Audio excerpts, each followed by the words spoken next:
मित्रांनो नमस्कार. सावळ्याची जणू सावली या मालिकेच्या आजच्या भागामध्ये आपण बघणार आहोत.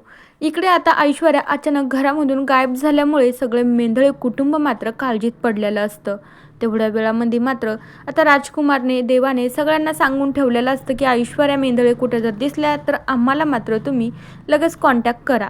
पण तेवढ्याच वेळात ऐश्वर्या मात्र तोंडाला मास्क वगैरे लावून भाजीपाला घेण्यासाठी बाहेर निघते. तर तेव्हा एक व्यक्ती मात्र ऐश्वर्याला बघतो. त्यावेळी त्याला एक कॉल आलेला असतो. तो कॉलवर बोलता बोलता त्याचं लक्ष ऐश्वर्याकडे जातं. त्याला तर बघून धक्काच बसतो, कारण की मेंढळ्यांच्या घरचे ना ह्या व्यक्तीसाठी इतके हरवून गेले, इतके काळजीत पडले आहेत. ही व्यक्ती मला दिसली म्हणल्यावर मला सारंगला फोन करून सांगावंच लागेल, कारण की तो व्यक्ती ना फारसा जवळचाच असतो. तेवढ्याच वेळामध्ये ऐश्वर्या भाजीपाला वगैरे घेते आणि तिथनं निघून जाते. तर दुसरीकडे अलका आणि जगन्नाथ काळजीत पडता, पण त्यांच्याकडे देवा आलेला असतो. आता देवा जगन्नाथला सांगू लागता की हा सगळा प्रकार कुणी केला आहे ना जगन्नाथजी, लवकरात लवकर आपल्या ते समोर नक्कीच येईल. आणि त्याचा काही एकदा खरा चेहरा आपल्या समोर आला ना, मग तर काय मी त्याला सोडणार नसतो. त्याला मी डायरेक्ट जन्मठेपचीच सजा सुनावणार आहे.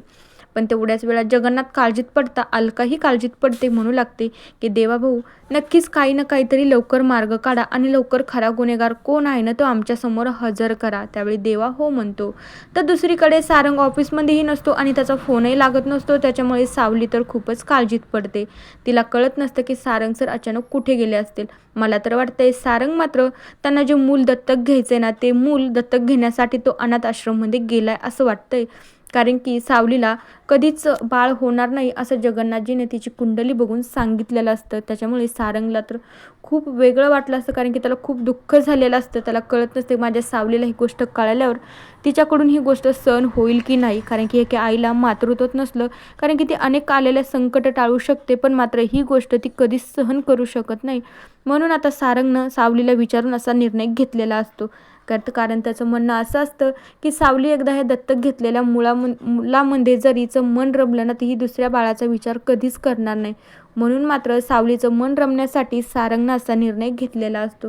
तर सावली त्रिलोत्तमा आणि चंद्रकांतच्या रूममध्ये येते. म्हणू लागते की प्लीज मॅडम आणि बाबा तुम्ही काहीतरी करा ना. मी त्यांना कॉल पण केले, ऑफिसमध्ये पण मी कॉल करून बघितला, ते तिथंही नाहीत आणि कुठेच नाही. त्यांचा फोनही लागत नाही.